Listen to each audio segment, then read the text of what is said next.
sama-sama dengan rakyat untuk menegakkan keadilan. Kita mau perubahan ke arah kebaikan. Sebab itu kita lancarkan gerakan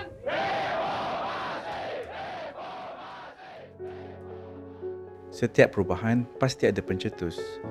Setiap fenomena pasti ada pemula.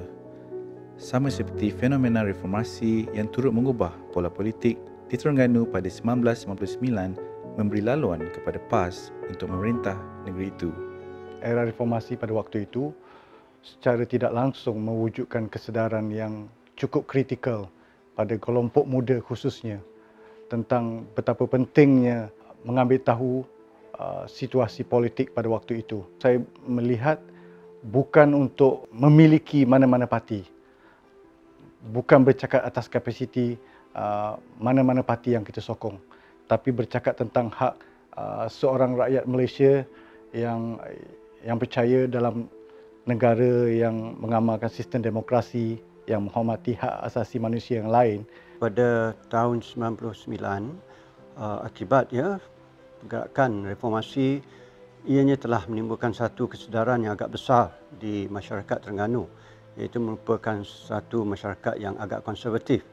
Kesedaran ini dibawa oleh reformasi dicetuskan oleh Yang Amat Berhormat Datuk Seri Anwar Ibrahim dan juga pergerakan beliau dan rakan-rakan menimbulkan kesedaran bagaimana perundangan perlu diperbetulkan dan pelaksanaannya perlulah menjadi lebih accountable. Ini telah menyentuh hati rakyat Terengganu khususnya dan membawa mereka kepada satu kesedaran banyak perubahan perlu dilakukan. Sehingga kan tahun 99 telah berlaku satu perubahan besar landscape negara di mana Terengganu yang begitu lama di bawah Barisan Nasional telah tumbang kepada PAS pada tahun tersebut.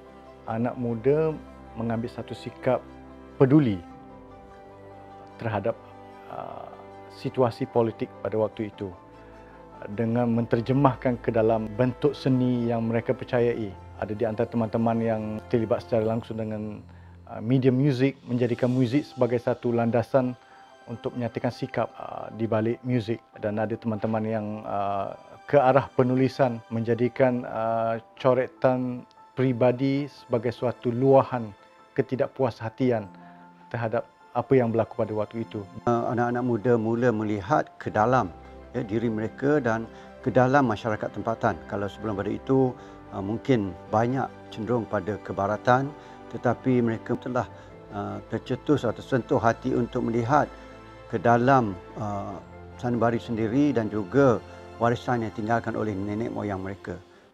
Beliau sendiri cuba untuk membuka dimensi kita sebagai rakyat Malaysia, melihat secara lebih jauh betapa negara ini harus lebih terbuka, bukan terikat dengan sebuah sistem yang cukup drakonian pada saya pada waktu itu. Ya, impak yang dibawa oleh Yang Amat Berhormat Datuk Seri Anwar Ibrahim amatlah besar kerana apa yang diperjuangkan oleh beliau bukan hanya dari segi aspek teori, tetapi adalah pengalaman pahit yang dialami sendiri oleh beliau begitu lama.